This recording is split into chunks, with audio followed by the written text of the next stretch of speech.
Hello and welcome back to another replay analysis. Today we're looking at a special game here. We're actually going to watch the pro player Zen play a 2v2 match. Now, reviewing pro replays are very tricky because I am not the greatest player in the world, so it's hard to look at them and tell them what they did wrong or anything like that, but we can look at their gameplay and look at things maybe we can incorporate into our own, specifically game sense wise. So it's still valuable to look at this, but also have a good perspective on it. You know, you guys aren't Zen. You aren't Zen out there, okay? You aren't going to be doing half the stuff he's about to do in this replay, but it's still good to look at kind of the game sense of the flow of the game at this high level. So if you like this video, like, comment, subscribe, and if you want your replay analyzed, join my Discord in the description, go to the coaching section, and drop your replay there. Without further ado, let's get into it. So 2v2s, because I think that's probably the easiest to look at when it comes to this high level play. 3s, it just gets really chaotic and it's hard to pick out things as well. So right off the bat, we have some weirdness with Zen kind of sitting in the corner, and it's just because he knows Fairy Peak is about to play the ball towards him, so why cut where he's not going to be able to go for that ball, right? Makes sense. You're going to see here, just the general control of everybody in the lobby is just insane. No one is punching the ball deep upfield. Everyone is going for dribbles, whether it be air dribbles, ground dribbles, any type of control. See, immediately, a lot of players in this situation, they get the ball on the wall and they say, ball on wall, me hit ball very far. And doing that, you actually punt this ball to the blue team for them to have another attempt at offense here. At high levels play, SSL, they will control every ball. No matter if they have an inch of space, they will control it. And if they aren't controlling it, they're probably 50 in it or passing it to a teammate. So, space, air dribble, get a flip reset, take a power shot on net, and we gotta go back and look at Grandma's defense here. Right? Just great shadow defense and a perfect spot for this. I mean, a lot of players are, he's very close, ready for the play, but realizes that there's nothing there, so no need to commit to this part, right? He knows what Zen can do, so plays deep, trying to shadow and be able to get this really nice save, and that recovery in net was also beautiful. But yeah, look at this. Very good control so far from everybody. The speed is nuts. Again, Zen following this is a principle I say you probably shouldn't do. I wouldn't follow this ball down this side of the field. But Zen knows Fairy Peak is gonna banger this thing to the opposite side of the map if Zen can get upfield. So why not just start heading that way and get ready for the pass? That's totally acceptable at SSL rank, but when you're in Plat and Diamond, maybe giving your teammates some more space or not trusting them is a better option. Good attack there. Just another dribble, and then boom, there's another 50. Try to play it so that he can go for it again. Wasn't able to. Had to go for a 50. Now, Zen, look what Zen does here. All right, this is something that just shows what his intent is, right? He sees this ball up, but he cannot see the last blue defender. Where's the other blue defender, right? So he actually takes his camera and he tilts it down.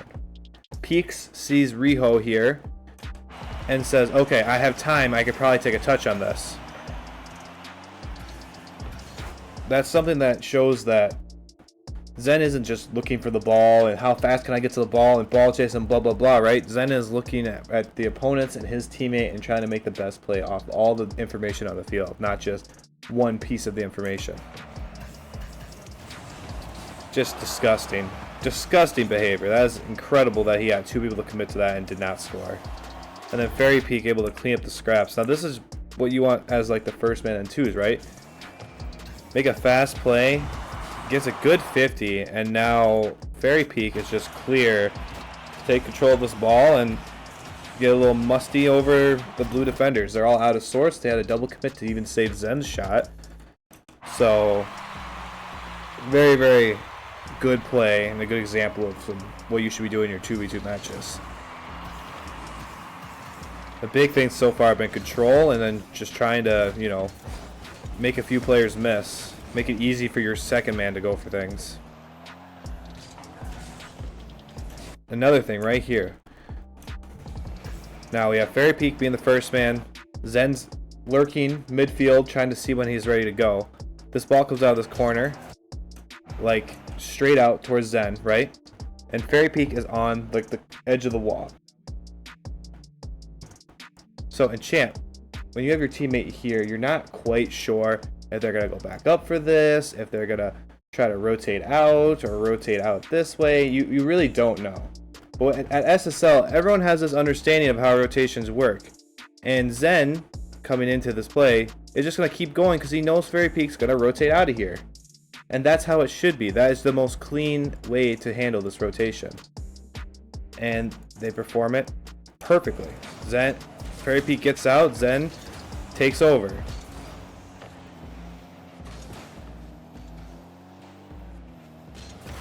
Solid plays there. Fairy Peak trying to get the Grandma here to do something by going off the ceiling. It gives information to Zen. Zen knows, okay, Grandma doesn't really have a flip reset or anything like that. It's just a normal air dribble. So gives them more information on how they can challenge this. Good challenges and just good stuff here so far. Just good control. Like, this is crazy. Like, I would never recommend anybody to control the ball like this, but they're just so fast and so consistent. Like, it works. It's just insane. But you'll also notice they never overcommit. They only go for things that they know they can get to. Zen relieves a little pressure by playing this high. Going to get boost. Fairy Peak killing time. Good challenge from Zen there. Solid touch and just, it's insane. And then the knowledge here to just like go for this crazy ball, right? But then just leave it. Not try to go for a flip reset or get anything extra. Leave it and let Fairy Peak go for this. You know, people don't realize when it's time to give up on a play, and SSLs, they know just the right moment to pull out on a play and let their teammate go, or let the opponent have the ball and reposition. A little bit of a double commit, but that's okay. They're all so fast and Fairy Peak has control. That's why you also want to keep control. If Fairy Peak were to touch this and just say, I'm going to boom this as hard as I can, well, now Zen just double committed, and also you're not the next one to go for this. It just leads to really easy goals. So control, control, control. It's so important. Dash, just disgusting. Crazy.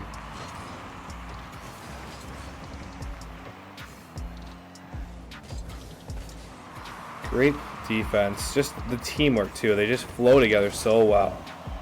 And you'll notice that, like, the amount of 50-50s that they're going for, right? How many of you guys would go for this flip reset and then try to play this past Riho? So you're playing it really sharp and try to get around this ball so you can play it really hard to the left or really hard to the right or over him, right? But Zen doesn't do that. Zen tries to find a way to stay behind the ball as much as possible to get a 50, right? You gotta realize when it's time to shoot a ball and when time to get a 50 to keep pressure. If Zen were to maybe use his flip to try to play that past him, he probably wasn't going to get a good 50 and get dunked, and then it's just not going to be good either. Good job here just controlling the angles that blue can attack here, right? Because Zen's dead in the water on the back wall. Like, no one's on the back wall. This ball's going to bounce off the back wall. Doesn't mean you can't try to jump up and like block the net. So if Riho or Grandma even tries to shoot this ball, they're probably going to play it into Zen, or at least Zen's protecting some of the net. But Fairy Peak does a good job cutting that off, stopping any shot coming on. Another 50, right? How many of you guys are going to try to play this past somebody? Let's look at this 50, right? So how many of you are going to go to the left or right of this ball, right? And try to play it past Riho,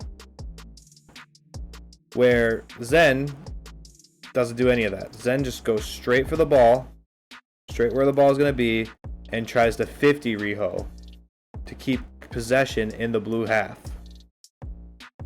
Because if Riho dunks him, and the ball goes out, then it's a 2v1 with Fairy Peak kind of in a bad spot, right? Because Fairy Peak hasn't had time to rotate back. So this 50 is clutch. You got to get the 50 there. And that gives Fairy Peak plenty of time to rotate back around and then challenge this ball. And there's the control out of their own corner. Just incredible. Every opportunity to take control they used to take control. And look here. Zen even didn't control this ball the greatest, right? He accidentally played it too hard out. And a lot of us, we're going to be wasting our boost, trying to go rush over and try to make up for hitting the ball so hard. What does Zen do? Zen hits the brakes. He knows the ball's in the orange corner. Why try to 50 your opponent out of your own corner? Let them hit the ball back around towards you. He hits the brakes. Grandma hits it right into him, and he has an easy clear. Probably going to be able to find plenty of boost now.